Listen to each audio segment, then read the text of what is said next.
How can it be that the richest people in America, Jeff Bezos, Elon Musk, Warren Buffett, Michael Bloomberg, they pay almost nothing in taxes, as ProPublica reports? Well, first, they use their vast fortunes as collateral for bank loans, which banks are happy to provide them at single-digit interest rates because they're so rich, and because those loans are not considered taxable income.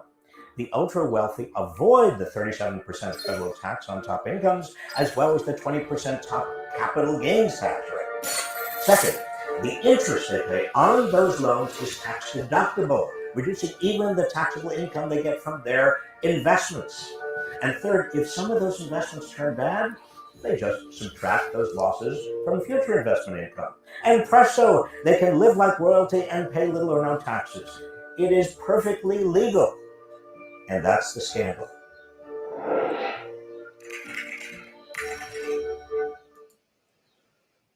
God save the Queen. If you're reading this, ICE is probably spying on you. Does money have Russia on Elon Musk's head?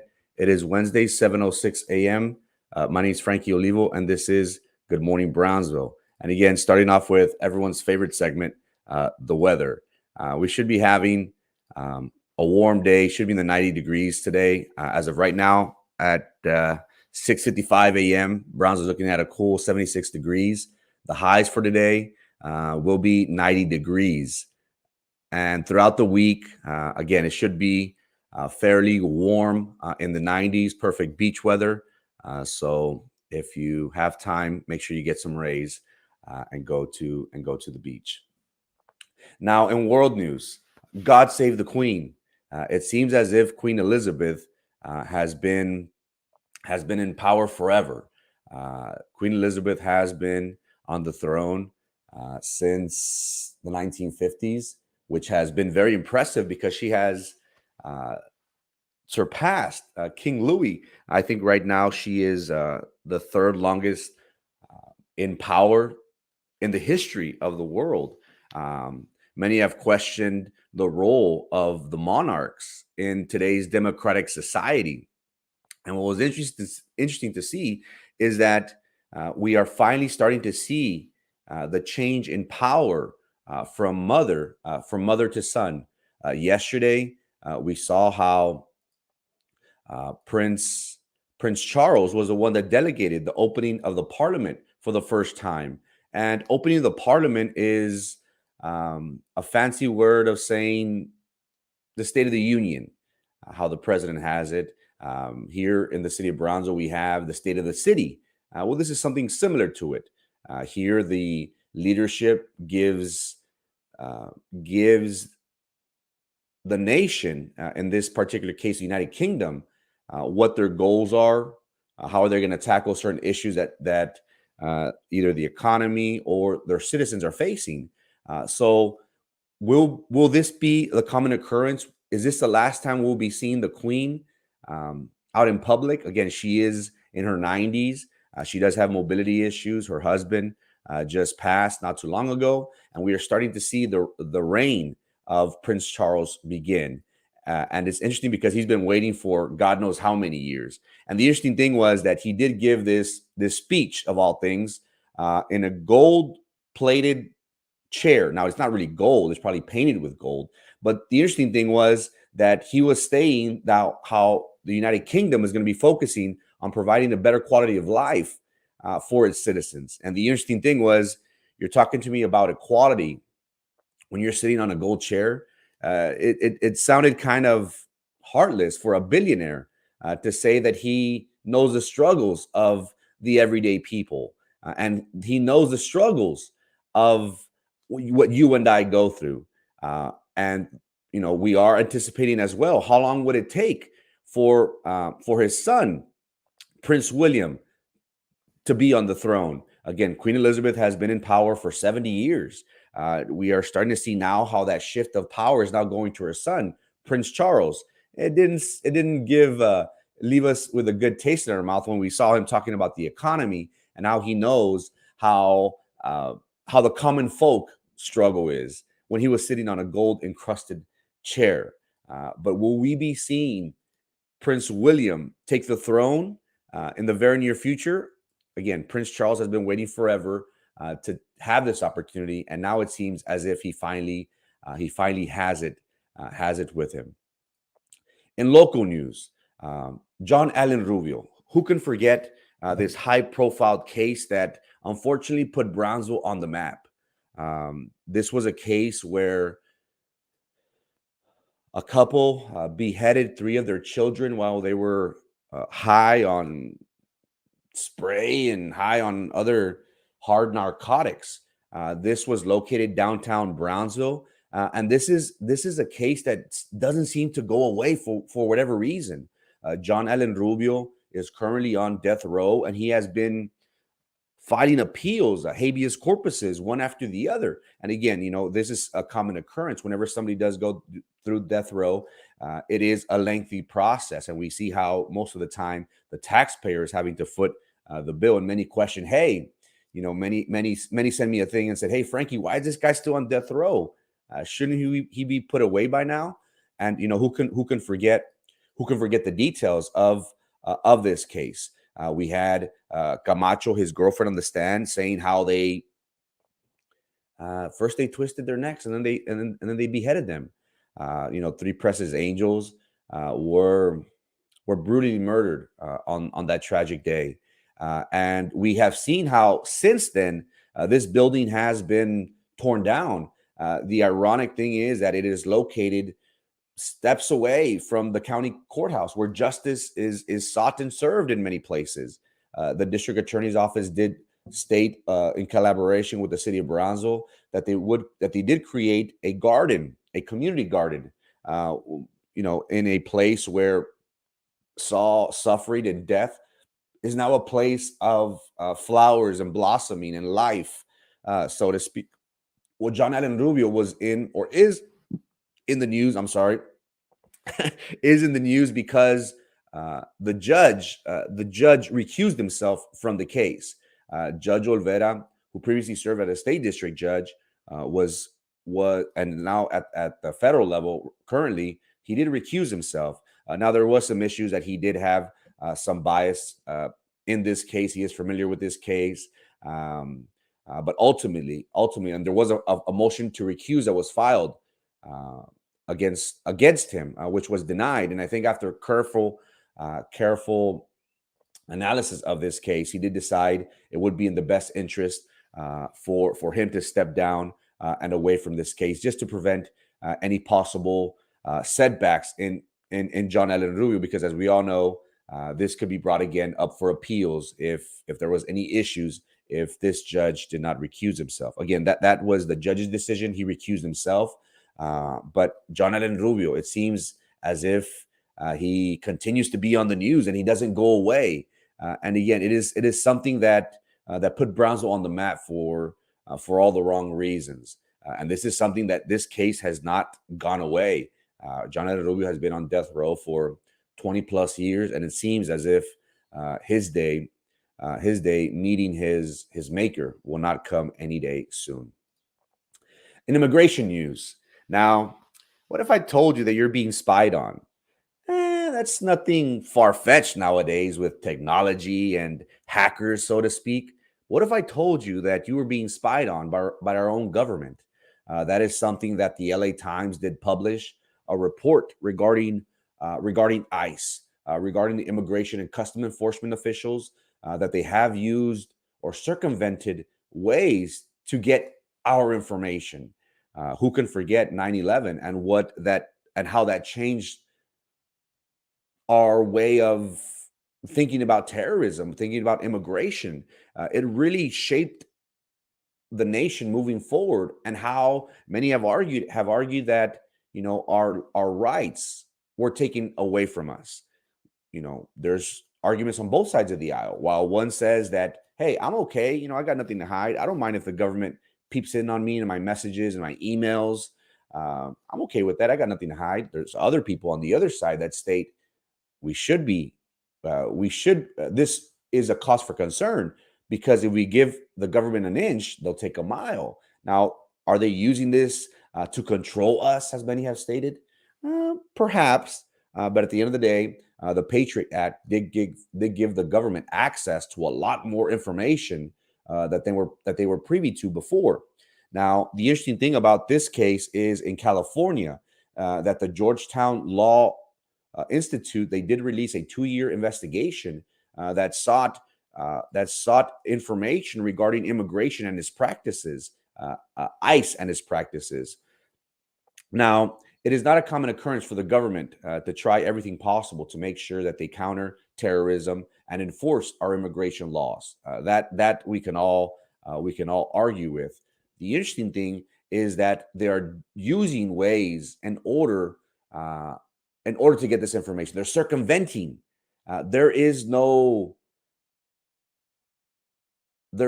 a government agency that is being monitored by this. Now, again, if you give them an inch, you'll take a mile. And again, Snowden has been very vocal, and he has stated, WikiLeaks as well has stated how the government purposely has done things to say, hey, you see, we need to have access, which many have argued, it is against the will of the people to do so. But immigration, ICE is using techniques where they're going and getting information from the DMVs in California. They're getting access through the utility companies. Now they have access to our driver's license. In states such as California, you do not need to have legal status in the United States to get a driver's license or to get an identification card. And what ICE is doing is that they're getting this data and they're tracking these individuals, and then they're going in and arresting them, which is it is their investigative work, one could argue. But at the same time, it is not just immigrants that they're targeting. It is Americans as a whole. Now, again, do we care about our safety? Do we care about our privacy? Nowadays, it seems as if anybody has access to just about anything, whether that be our banking information, the way we voted. They'll never know how we voted, but through our information when we vote, there is our address, there is our phone number, there is our contact information. There is a lot of information out there. Now, while others have argued and stated, hey, again, I'm okay with the government doing all it needs to do in order to keep this nation safe. And, we agree. But at the same time, should there be some sort of management regarding these agencies? Should we let them roam free and do as they wish? Should we pass legislation to say that, hey, we understand that our security here in the United States is a very important thing, but at the same time, what gives? Are we giving the government all the ammunition needed for them to target terrorism, immigrants, and United States citizens? Should we worry about it? Should we say, hey, this is something that I'm opposed to? Well, as of right now, Immigration and Customs Enforcement Agency has invested close to $3 billion since 2008. And again, they're targeting utility companies and getting their information. They're targeting the Department of Motor Vehicles, the DMV, to get addresses, to get information, phone numbers. And then what will they do? They go and then they target them and they arrest them. Again, 9/11 did change the whole mindset of America against terrorism, against immigration. Now, where do you lie? Are you okay with the government having your information? Do you feel safe if your social security number, if your address, if your home phone number, or that of your children is obtained through ICE? Is this in the best interest of America's security? Or should we pass legislation to have some sort of monitoring of these agencies who are, in my opinion, taking advantage of these or going through these loopholes to get this information? Again, how do you feel about your security? Are you okay with it? Is this in the best interest of America as a whole? That's one that we could argue. And now for our feature story. It seems as if Elon Musk has been in the news as of late. as long as it doesn't affect our money spending at home. But we all know that this data collected is to send us to the next level in digital currency, and it is the social credit system. They will control the spending and jobs. It is interesting you say that, Pedraza. It is very interesting to say that, because I was actually I was actually researching them when I'm working on a story that is what we're going to, the digital currency. Now we're getting away from the value of a dollar, and slowly in the next 30, 40, 50 years we'll be depending on currency. And as well as the new digital age, information is power, and if you have access to all this information, you control just about everything. Now just imagine if we do have coins, if we do have digital currency, the government already has a leg up on everybody else, because they have all our information and they can control ourselves and control and monitor our every step. That's a very good point that you make, and that is something that I have been studying and working on for like a few days now. And it is very interesting, but that is the new wave, Pedraza. You are absolutely correct. Moving forward, the digital age, should we value our information? Pedraza made a very interesting point. You should be worried about your information. Why? Because the government will be able to access just about anything, and will be able to monitor you. Now, we have nothing to hide, of course, but at the same time, should we be able to give them all this power? Should they be monitored in some sort of way? Should we pass legislation that keeps the government in a bubble, that they can't overstep their boundaries? That is something to look forward to, but that's a very good point, Pedraza. And now for our feature story. Papi Musk. It seems as if Papi Musk is in the news for just about everything. He came up in the news during the Amber Heard trial, when we saw pictures of him in Johnny Depp's elevator when he was having a romantic night with Miss Heard.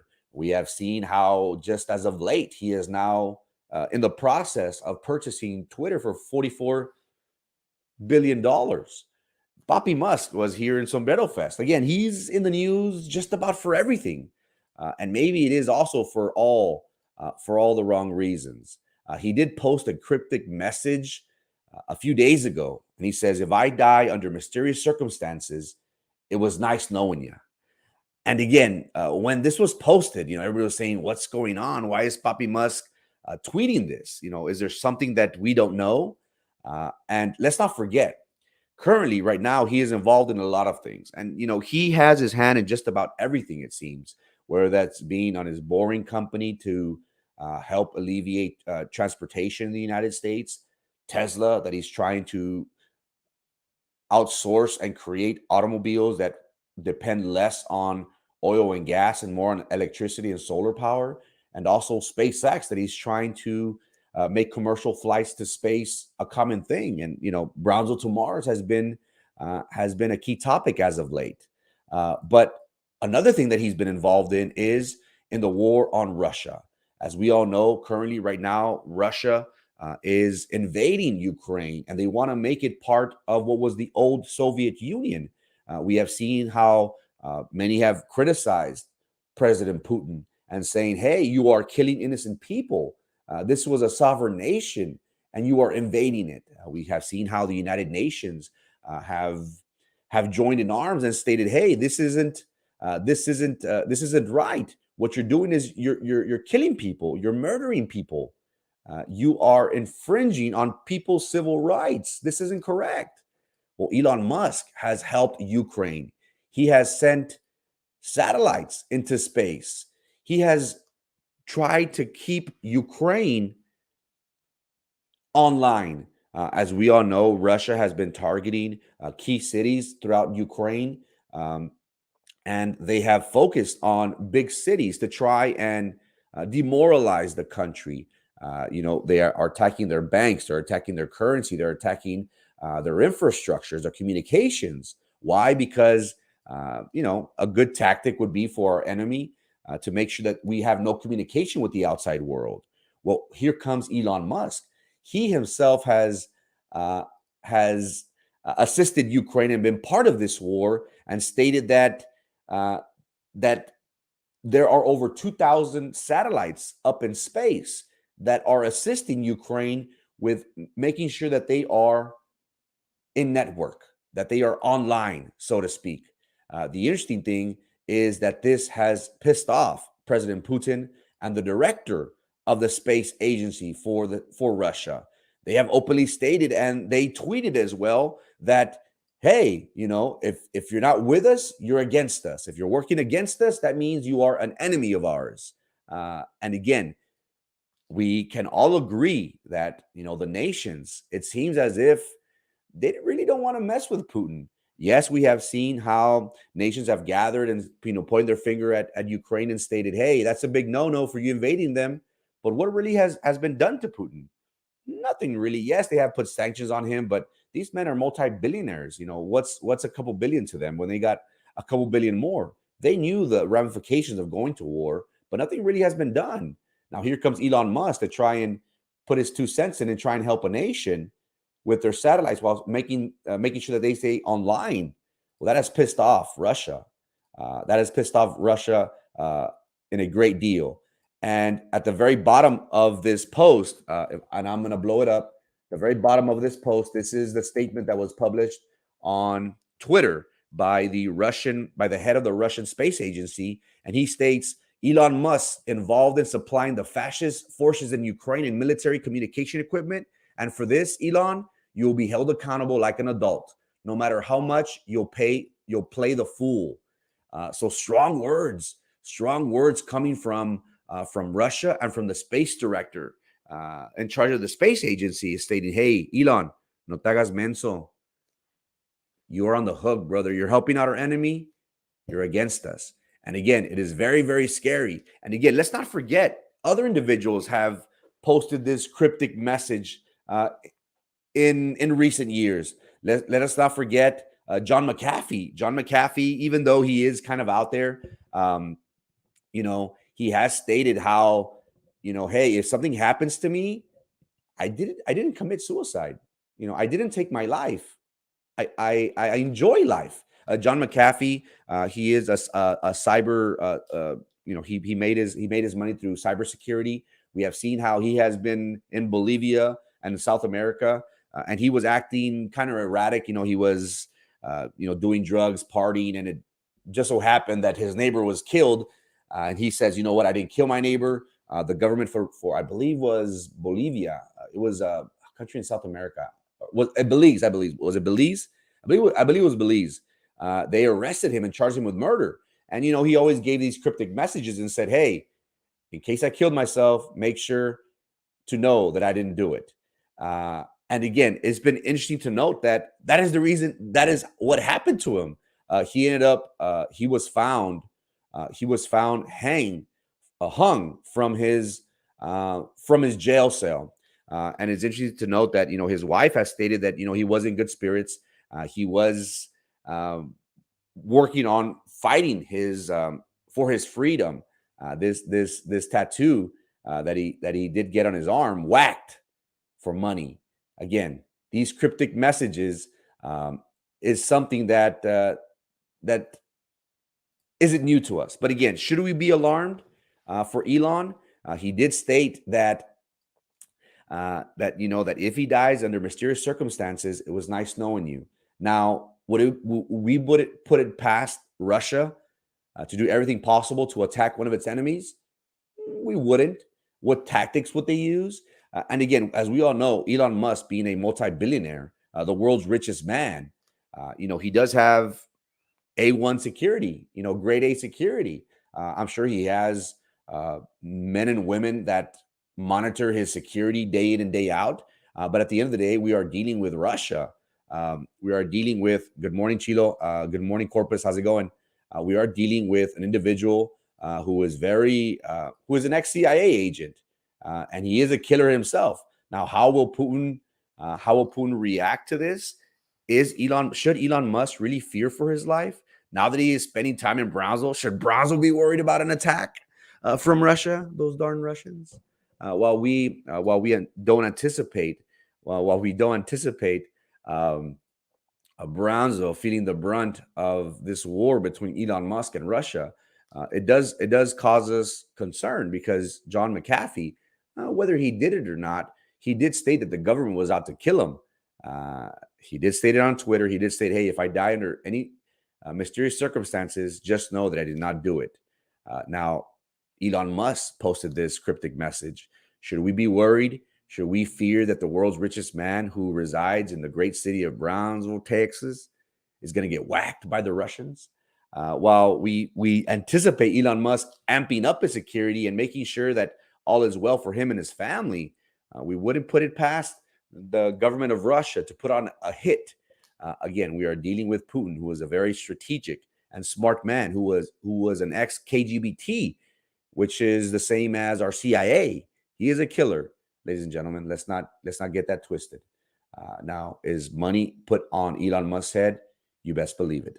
There is a saying that goes, if you're either with me or you're against me. And Elon Musk's cryptic tweet, if he feels for his safety, he must know that Russia is out to get him. Guys, it is Wednesday, 7:30 a.m., Wednesday, May 11th. God save the Queen. We are starting to see the transition of power from one of the longest reigning monarchs for 70 years of Queen Elizabeth, how due to mobility issues, she was not able to address Parliament. That was done by her son, Prince Charles. Will we be seeing the transfer of power very, very soon from mother to son? It seems like it. ICE is spying you more than you know it. Should we prevent this? Should we be up in arms and saying, hey, government, you have too much power. We don't want you to have that much power. Should we enact legislation to prevent government agencies from circumventing the laws of privacy laws in this nation? And John Allen Rubio, who is on death row, the judge on the case, Judge Rolando Rivera, who was a previous state district judge and now at the federal level, he did recuse himself from the case, so possibly even prolonging John Allen Rubio's execution. And again, recusals are common in cases, and they are done to prevent the appearance of impropriety in any case. So this would delay John Allen Rubio's execution as he does continue to appeal his conviction. And Papi Musk, is there money on the head of Papi Musk? It seems that way. We do anticipate Elon Musk taking every preventative measure to be safe, but I wouldn't put it past Russia, who is known to poison, attack, and kill its enemies. Thank you so much for your time. Hope you guys have a great day. Hope to see you guys here on Friday. God bless.